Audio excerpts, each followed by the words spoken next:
How would I define the word regret? I'm never drinking again. I think that it's like a decision that you wish you wouldn't have made. When I think of the word regret, it has a lot of weight to it. If I ever regret something, it feels like a pit in my stomach. Regret is lingering in the desire to have changed something that's happened in the past rather than an examination of how you can alter your present moment. Looking back on your life and wishing you had done certain things differently or that you had been a better person or, it's any possible thing you can imagine that you wish you had done differently. My biggest regret is not telling you how I felt before Chris swooped in. When you make choices that are driven by things other than honest, authentic, emotional truth, you end up having to deal with consequences that are kind of scattershot. It's a dilemma I feel like a lot of people face in real life, and you kind of just have to follow where your heart tells you to go. Follow your gut. Like, your gut really never leads you astray. It's anytime I go against my gut that it's like, oh, I so regret doing that. I very much try not to regret anything. Right. I think I don't really believe in regrets. Yeah, we make mistakes, but I believe that even our mistakes lead us to something good eventually. Regret is something that's pretty damaging, I think, to like your ability to live your life. It's okay to wish that you wouldn't have done something, but I think at the end of the day, that is like a sign that you're growing. Sorry. I'm so sorry. We don't all behave rationally and correctly when things, go south. We, in fact, often behave bizarrely and errantly, and we make decisions and say things that we regret and we have to take back later. But you learn from those moments, You can learn from them. You're like, I'm not going to do that again. I think there's a healthy balance to be had there. I feel very lucky that I don't think it's a default of my own. Like, I think that I've got a lot of problems. But, like, regretting choices is not one of them. Like, I think I'm more of, like, a future warrior than a past warrior. I'm worried we got it wrong. People always have ideas in their mind about, like, oh, if I could go back in time and change this or that. But if you're a parent, you don't get to think about things in quite the same way as other people. I went from raising Aunt Jenny to being pregnant with you and then raising you, and I never had time in there for my passions. When you have a child and you love that child so much, even if you wish parts of your life turned out differently than they did, if you're a believer in the butterfly effect, you're like, well, I can't do even one little thing differently because then you wouldn't be you and you wouldn't be here, and I love you, so I should just do it all over again. I would go back and do it all the exact same way if I could. This is a lot of what Morgan's torn about in the movie is just like decisions that she had made that could have been made differently back then that would have saved her heartache later, but like, she wouldn't have the things that were the most important in her life. Clara, there is no life that I want that you are not in. So it's like if you're a parent, your rules of imaginary time travel are always tethered to when your kids were conceived,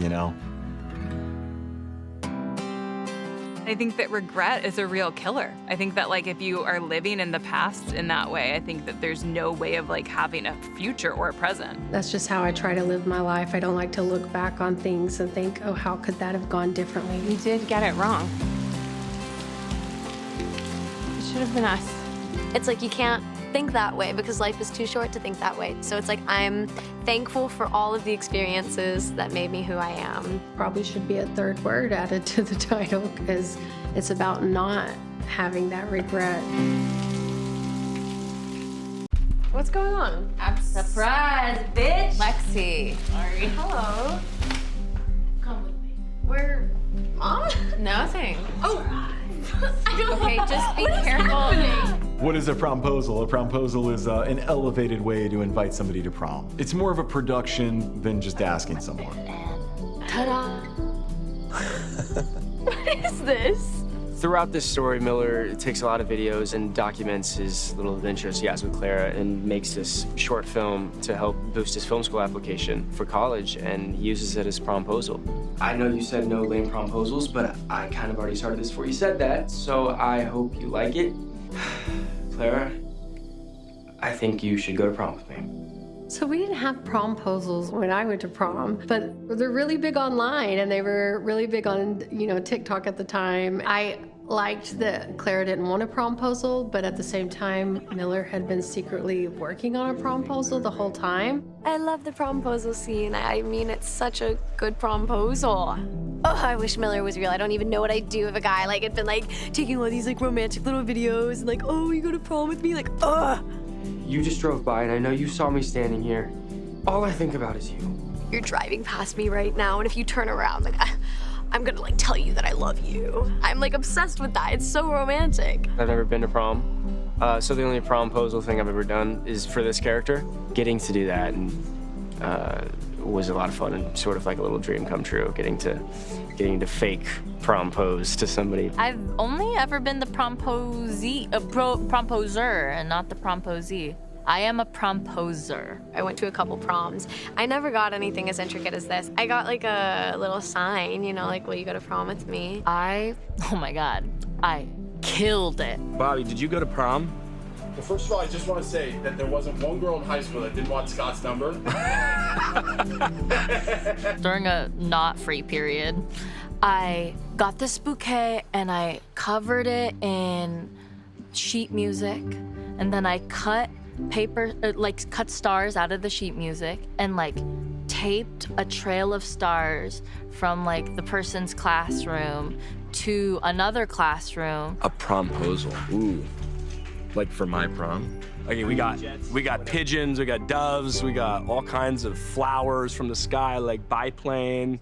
We got all the, yeah, exactly, an explosion. I guess you're trying to love bomb them just a little bit, enough to get them to say yes. It was a picnic in the classroom with like fairy lights all over. Like the whole room was purple, and I was blasting Norah Jones, and then I also painted a little wooden box that I got from Michael's, and then like when you open it, it said prom. You know what I'd want to do if I was gonna propose to somebody is I'd want to recreate the 10 things I hate about you thing whenever he's like running and doing the little dance. That'd be so good. I would probably have some Diet Pepsi involved in some way.